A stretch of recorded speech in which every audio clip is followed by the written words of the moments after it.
एक दफा का जिक्र है, एक गांव में लड़का रितेश रहता था जो काफी गरीब था, मगर इसको मॉडलिंग का शौक था। इसको मॉडलिंग के लिए शहर से एक इनविटेशन आया और इस इनविटेशन को लेकर बहुत खुश हुआ और शहर जाने का फैसला कर लिया।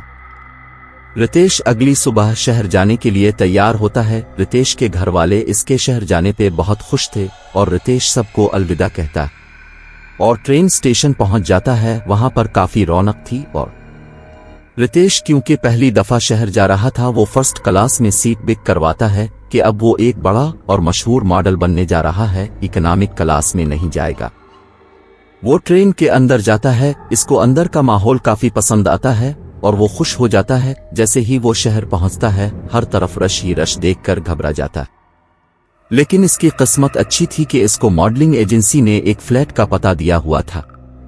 वो एक टैक्सी बुक करवाता है और इस पते पर पहुंच जाता है। रितेश देखता है कि ये काफी ऊंचा और आलीशान होटल है। ये देखकर उसकी खुशी की कोई इंतहा नहीं रहती। रितेश अपने कमरे में पहुंच जाता है। इसका कमरा बेहद आलीशान और खूबसूरत होता है, जिसे देखकर वो बहुत खुश होता है। रितेश अपना सामान कमरे में रखता है और स्टूडियो चला जाता है, जहां इसकी मुलाकात एक खूबसूरत लड़की से होती है। लेकिन रितेश इस लड़की से ज्यादा बात नहीं करता। इसी तरह उसके 2 से 3 शूट्स होते हैं। रितेश इन शूट्स से बहुत थक जाता है और फ्लैट वापस जाने का फैसला कर लेता है। जैसे ही वो फ्लैट पहुंचता है, रितेश देखता है कि इसके साथ वाले कमरे में वही लड़की है जो उसको स्टूडियो में नजर आई थी। वो लड़की रितेश के पास आती है और कहती है, मेरा नाम सुनीना है, क्या आप इस कमरे में रहने आए हैं? वो हैरत से रितेश से पूछती है और रितेश खुश होकर कहता है, हाँ। रितेश ये कहकर अंदर चला जाता है। क्योंकि रात हो चुकी होती है, इसलिए वो सोने का फैसला करता है। जैसे ही वो सोने को मोड़ता है, इसको अपने पीछे कुछ महसूस होता है। जैसे ही वो पीछे देखता है, वहां कुछ नहीं होता।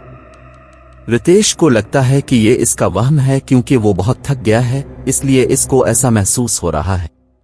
वो सोने को लेट जाता है। जैसे ही वो सोने को लेटता है, एक फोटो फ्रेम जो इस कमरे में लगा होता है गिर जाता है और रितेश की डर से आंख खिल जाती है।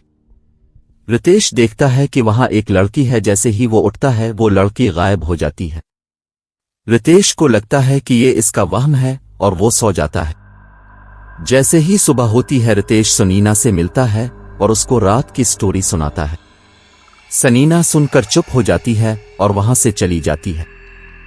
रातेश इस बात से बहुत परेशान होता है। इसी तरह कुछ दिन गुजर जाते हैं और रितेश को रोजाना वो लड़की नजर आती है। रितेश को लगता है कि ये इसका वहम है और वो पागल हो रहा है। रितेश नींद की गोलियां लेना शुरू कर देता है। इसी दौरान रितेश की सामने थैले वाले से बात अच्छी हो जाती है। वो इसके पास जाता है और उसको सारी कहानी बताता है। थैले वाला रितेश से फ्लैट का नंबर पूछता।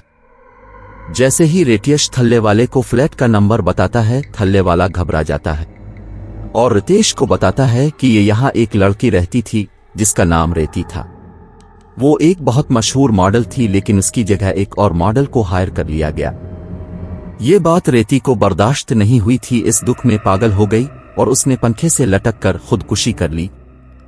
अब जो भी इस कमरे में रहने आता है, वो इसको उसी तरह नजर अलिफ कर पागल कर देती है और उसको मरने पर मजबूर कर देती है।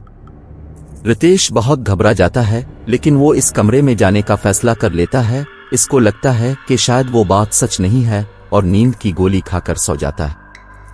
जैसे ही वो सोता है, पंखे से एक बहुत अजीब आवाज आती है और उसकी आंख खुल जाती है।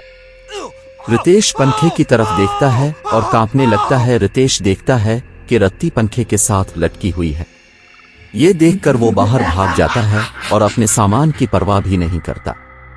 वो सारी रात रोड पर गुजार देता है और जैसे ही सुबह होती है, वो अपने एक दोस्त के पास चला जाता है और अपने दोस्त को जाकर पूरी स्टोरी सुनाता है। फिर रितेश अपने दोस्त के साथ इस जगह पर वापस आता है और अपना सारा सामान इकट्ठा कर गांव वापस चला जाता है और दोबारा कभी शहर न आने का फैसला कर लेता है। I hope you all liked the story. Don't forget to subscribe. See you soon in the next video.